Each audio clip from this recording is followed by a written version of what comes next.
آداب عرض ہے، میں ہوں طلعت گل اور آج آپ کی خدمت میں اپنی ایک نظم اور ایک افسانہ دونوں لے کر حاضر ہوں۔ مگر اس سے پہلے میری آپ سے گزارش ہے کہ آپ لوگ میرا چینل طلعت گل ضرور سبسکرائب کریں اور اس پر جو بیل کا آئیکن بنا ہے اس کو ضرور پریس کریں تاکہ آپ کو میری ہر آنے والی ویڈیو بر وقت مل سکے۔ ناظرین، یہ نظم ایک میرے دل کی ایک سمجھے کہ دکھ کا اظہار ہے۔ اس نظم کو میں نے اس وقت لکھا جب میں ایک ہاسپٹل میں ایک پیشنٹ کو دیکھنے گئی اور وہاں جو میں نے انسانی قسمہ پرسی کا عالم ICU میں دیکھا، خاص طور پہ اولڈ ایج جو بزرگ ہمارے ہیں کافی عمر کے، ان لوگوں کو جس طرح میں نے قسمہ پرسی کے عالم میں دیکھا، اس نے مجھے یہ نظم لکھنے پر مجبور کیا۔ اور اسی نظم کو لکھنے کے بعد میں نے ایک افسانہ اسی سے ریلیٹ کر کے میں نے چھوٹا سا مختصر سا افسانہ لکھا ہے، اور میں امید کرتی ہوں کہ آپ کے دلوں کو یہ ضرور چھوئے گا۔ میری اس نظم کا عنوان ہے موت کا کرب۔ کچھ ایسے ہے کہ انسانی زندگی کو رلتے دیکھ کر دل میں ایک تڑپ اٹھتی ہے، میں سوچ سوچ کے رو پڑتی ہوں، ایک کرب برپا ہو جاتا ہے کہ اے کاش منتقلی کا عمل اتنا پیچیدہ نہ ہوتا۔ زندگی یوں تو بہت خوبصورت لگتی ہے، مگر زندگی سے موت تک منتقلی ایک سزا ہے۔ میں سوچ سوچ کے الجھ پڑتی ہوں، میں دیکھ دیکھ کے رو پڑتی ہوں۔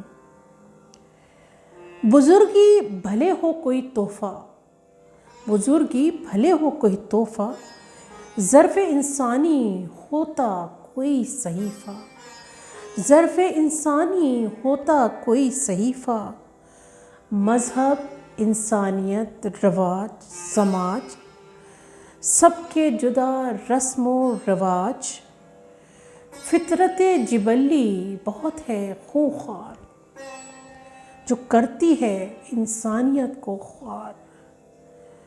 اے کاش کہ انتقال کا عمل ہمارے ہاتھ ہوتا، اے کاش انتقال کا عمل ہمارے ہاتھ ہوتا، ہم ہوتے اور موت کا ساتھ ہوتا، نہ کسی پر بوجھ ہوتے، نہ کسی کا احسان ہوتا۔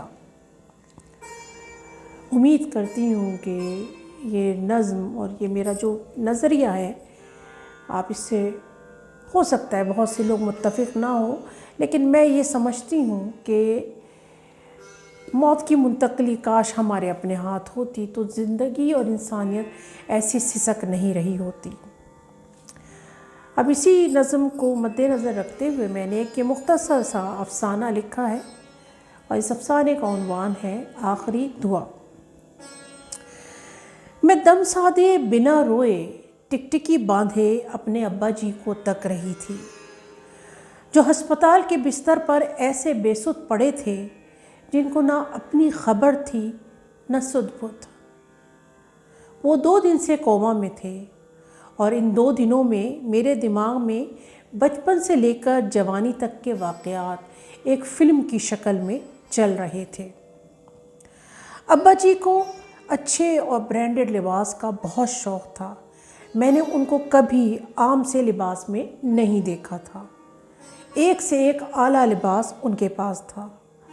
آج سرکاری اسپتال کے اس معمولی سے لباس کو دیکھ کر میرے دل میں ایک ٹیس سی اٹھی، اور میرا دل چاہا کہ اپنے بھائی کو ٹھیک ٹھاک صلواتیں سناؤں جس نے میرے باپ کو اس گندے سے اسپتال میں داخل کروایا تھا۔ میرا یہ بھائی بلا کا کنجوس تھا، میں ہر ماہ ایک معقول رقم اپنے باپ کے خرچے کے لیے اس کو دیتی تھی، مگر وہ چمڑی جائے دمڑی نہ جائے کا منہ بولتا ثبوت تھا۔ ابا جی کے گنجے سر پر ہاتھ پھیرتے ہوئے میں سسک پڑی۔